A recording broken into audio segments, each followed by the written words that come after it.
Hello friends, સ્વાગત છે તમારું મારા કિચનમાં, જેમાં આજે આપણે બનાવવાના છીએ એકદમ રેસ્ટોરન્ટ કે હોટેલમાં ક્રિસ્પી ઢોસા મળે તેની રેસીપી.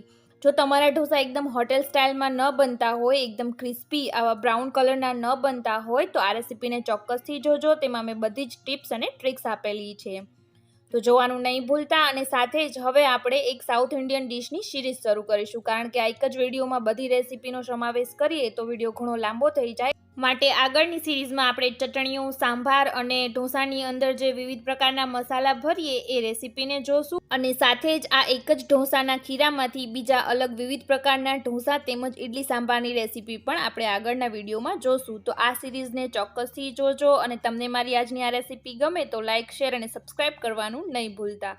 અને બાજુમાં બેલ આઇકનને પણ પ્રેસ કરી દેજો, જેથી તમને નોટિફિકેશન મળી જાય. તો રેસીપીને આપણે શરૂ કરીએ.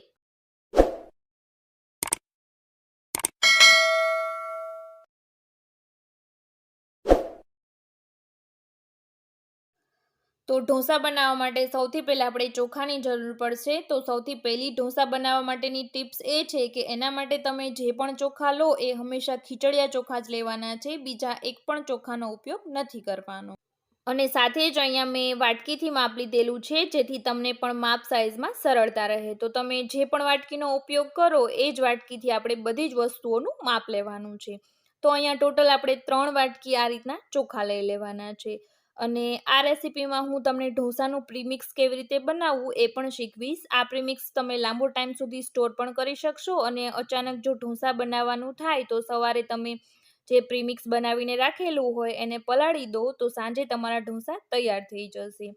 તો અહીંયા અત્યારે જો તમારે પ્રીમિક્સ ન બનાવવું હોય તો ચોખાને ધોઈ અને 6 થી 8 કલાક માટે અથવા તો આખી રાત માટે પલાળી અને રાખી દેવાના, અને બીજા દિવસે સવારે તેને પીસી લેવાના. તો અહીંયા હું તમને ઢોસાનું પ્રીમિક્સ બતાવવાની છું, માટે મેં ચોખાને મિક્સચર જારમાં આ રીતે એકદમ ઝીણા દળી લીધેલા છે. એકદમ ઝીણા દળવાના છે, કણકા ન રહે તેનું ધ્યાન રાખવું. ત્યારબાદ આપણે તેમાં 1 વાટકી અડદની ફોતરા વગરની દાળ લેવાની છે. જે વાટકીથી આપણે ચોખા લીધેલા હતા એ જ વાટકીથી આપણે આ રીતે અડદની દાળ લેવાની છે. ટોટલ 3 ભાગના ચોખા અને 1 ભાગની અડદની દાળ લેવાની છે. તો અહીંયા આપણે અડદની દાળને જો તમારે પલાળવી હોય તો ધોઈ અને આખી રાત માટે પલાળી દેવાની, પરંતુ આપણે પ્રીમિક્સ બનાવવાના છીએ માટે તેને દળી લેવાની છે. અને સાથે જ જે માપથી આપણે ચોખા લીધેલા હોય અને અડદની દાળ લીધેલી હોય તેની અડધી વાટકીથી આપણે ચણાની દાળ લેવાની છે. ચણાની દાળથી તમારો જે ઢોસાનો કલર છે એકદમ બ્રાઉન આવશે. અને સાથે જ તેમાં 2 ચમચી જેટલી સૂકી મેથી ઉમેરવાની છે. સૂકી મેથી ઉમેરવાથી એ જે ઢોસા છે એકદમ ક્રિસ્પી બનશે. અને જો પલાળીને બનાવતા હોય તો આ સ્ટેજ પર ચણાની દાળ અને મેથીને બંનેને સારી રીતે ધોઈ અને અલગ અલગ વાટકામાં પલાળી દેવાના છે. ખાસ યાદ રાખજો, અલગ રાખજો, બંનેને એકસાથે મિક્સ ના કરતા. તો ચણાની દાળ અને સૂકી મેથીને ખાસ ઉમેરવાના છે, સ્કીપ નથી કરવાના. અહીંયા આપણે પ્રીમિક્સ બનાવવાનું છે તો એને પણ આપણે જે ફોતરા વગરની દાળ છે અડદની તેમાં મિક્સ કરી અને તેને પણ સારી રીતે પીસી લેવાનું છે. તો અહીંયા આપણી દાળ પણ બધી પીસાઈ ગઈ છે અને એને જે ચોખાને દળીને રાખેલા તેમાં સારી રીતે મિક્સ કરી દઈશું. તો અહીંયા ઢોસા માટેનું આ પ્રીમિક્સ રેડી છે. આને તમે લાંબા સમય સુધી ફ્રીઝમાં સ્ટોર પણ કરી શકો છો. અને જ્યારે પણ અચાનક જ ઢોસા જમવાનું મન થાય તો સવારે 4 થી 6 કલાક માટે પલાળી દેવાના, અથવા તો સવારથી સાંજ સુધી પલાળી અને તમે રાત્રે એના ઢોસા બનાવી શકો છો. વળી આ પ્રીમિક્સમાંથી તમે ઇડલી, ઉત્તપમ કે ઢોકળા પણ બનાવી શકો છો. તો આ રીતે આ પ્રીમિક્સ તમારો ઘણો ટાઈમ બચાવી લેશે અને ઘણું ઉપયોગી થઈ પડશે. તો હવે આપણે ઢોસા માટેની તૈયારી કરી લઈએ. તો એના માટે આપણે જે પ્રીમિક્સ બનાવેલું છે તેને સારી રીતે પલાળી દેવાનું છે. જો શિયાળો હોય તો થોડું ગરમ હુંફાળું પાણી લેવાનું, અને નહીતર પછી તમે સાદા પાણીમાં પણ પલાળી શકો છો. તો અહીંયા મેં જે વાટકીથી આપણે ચોખાને દાળ લીધેલી એ જ વાટકીનો ઉપયોગ કરેલો છે. અને મારે અહીંયા ટોટલ 5.5 વાટકી જેટલું પાણીની જરૂર પડેલી. અને આ પાણીને મેં થોડો શિયાળો હોવાથી હુંફાળું ગરમ કરેલું, જેથી સારી રીતે આથો આવે. અને આ રીતે જ્યારે પણ આપણે પ્રીમિક્સને પાણીમાં પલાળીએ ત્યારે તેમાં ખૂબ ગંઠા રહી જાય છે, એ સારી રીતે ભાંગતા નથી અને મિક્સ નથી થતા. તો એકદમ સ્મૂથ બેટર બનાવવા માટે આપણે તેને 1 થી 2 મિનિટ ફરીથી મિક્સર જારમાં પીસી લેવાનું છે. તો અહીંયા હું ટોટલ 2 બેન્ચમાં આ ખીરાને ફરીથી 1 થી 2 મિનિટ માટે મિક્સ કરી લઈશ. તો અહીંયા આપણું આ રીતનું એકદમ સ્મૂથ બેટર તૈયાર થઈ જશે. તો હવે આપણે તેને એક બાઉલમાં આ રીતે ટ્રાન્સફર કરી લઈશું અને એકદમ સારો આથો આવે એના માટે આપણે તેને હાથેથી 2 થી 3 મિનિટ માટે સારી રીતે ફેટી લેવાનું છે. ખાસ યાદ રાખજો, હાથેથી ફેટજો જેથી તમારા હાથની ગરમીથી એકદમ સારો આથો આવે, અને એકદમ સારો આથો આવશે તો જ તમારા ઢોસા સારા બનશે. માટે જ્યારે પણ આ રીતે તમે બેટર તૈયાર કરો ઢોસાનું પલાળીને અથવા તો પ્રીમિક્સનું કોઈ પણ, તો આ રીતે 3 થી 4 મિનિટ જેટલું આપણે તેને સારી રીતે હાથેથી જ ફેટી લેવાનું છે, ચમચીનો ઉપયોગ નથી કરવાનો. અને સાથે જ તેને એક જ ડાયરેક્શનમાં આ રીતે ફેટી લેવાનું છે. તો આ રીતે ફેટવાથી આપણું જે બેટર છે એમાં એર ક્રિએટ થાય છે અને એ ઢોસાને સારા બનાવવામાં મદદરૂપ થાય છે. તો આપણું જે બેટર છે એકદમ આ રીતનું સરસ એકદમ ફ્લફી બની ગયું છે. તો હવે આપણે તેને ઢાંકીને ગરમ જગ્યાએ રાખી દેવાનું છે જેથી આથો સારી રીતે આવે. તો અહીંયા આપણે 4 થી 6 કલાક માટે એને ઢાંકી અને આથો લાવવા માટે રાખી દઈશું. તો અહીંયા 6 થી 8 કલાકમાં આપણો જે ઢોસા માટેનો આથો છે એ સારી રીતે આવી ગયો છે. તો એક ચમચાની મદદથી એને સારી રીતે ચલાવી અને મિક્સ કરી દેવાનું છે. અને આ ખીરું ખૂબ જાડું છે તો ઢોસા માટે આપણે તેને થોડું પતલું કરવાની જરૂર પડશે. તો માટે આપણે એક બીજી તપેલી સાઈડમાં લેશું અને આ ખીરાને તેમાં થોડું એડ કરશું અને બીજું પાણી નાખી અને ઢીલું કરશું. આ રીતે ખાસ કરવું, કારણ કે ઘણી વખત પાણી જો વધારે પડતું પડી જાય તો આપણા ઢોસા સારી રીતે નથી બનતા. માટે તમે એક સાથે ખીરામાં પાણી એડ કરશો તો કદાચ ઝાઝું પાણી પડી જવાથી ઢોસા સારા નહીં બને, તો પછી આપણી પાસે ઓપ્શન નથી રહેતો. માટે હંમેશા જ્યારે પણ ઢોસા બનાવો ત્યારે આ રીતે એક બીજી તપેલીમાં થોડા પ્રમાણમાં ખીરું લેતા જવું અને તેમાં પાણી નાખી અને તેને ઢીલું કરવું, જેથી કોઈ પ્રોબ્લેમ આવે તો આપણે તેમાં એડજસ્ટ કરી શકીએ. તો અહીંયા હું 1.5 ચમચા જેટલું પાણી લઈશ અને તેને સારી રીતે ખીરામાં મિક્સ કરી અને તેને એકદમ પતલું ખીરું ઢોસા માટેનું આ રીતનું બેટર તૈયાર કરી લઈશું. વળી બીજો ફાયદો એ છે કે એ ખીરામાંથી આપણે બીજી કોઈ પણ સાઉથ ઇન્ડિયન ડિશ તૈયાર કરવી હોય તો એનો ઓપ્શન પણ આપણને મળી રહે છે. કારણ કે ઘણી વખત એકદમ પતલા ખીરામાંથી આપણે ઇડલી કે ઉત્તપમ સારી રીતે નથી બનાવી શકતા. તો હંમેશા બધા જ ખીરામાં પાણી એડ ન કરતા આ રીતે તપેલીમાં થોડા પ્રમાણમાં લઈ અને પાણી એડ કરતા જવું. અને ઢોસા માટે આ રીતનું મીડિયમ થિકનેસ વાળું, એટલે કે તમે આ રીતે ચમચામાં પાછળની સાઈડ લ્યો તો આ રીતે ધીરે ધીરે તેમાંથી પડે એવી થિકનેસ વાળું આપણે ખીરું રાખવાનું છે અથવા તો પાણી નાખી અને તૈયાર કરવાનું છે.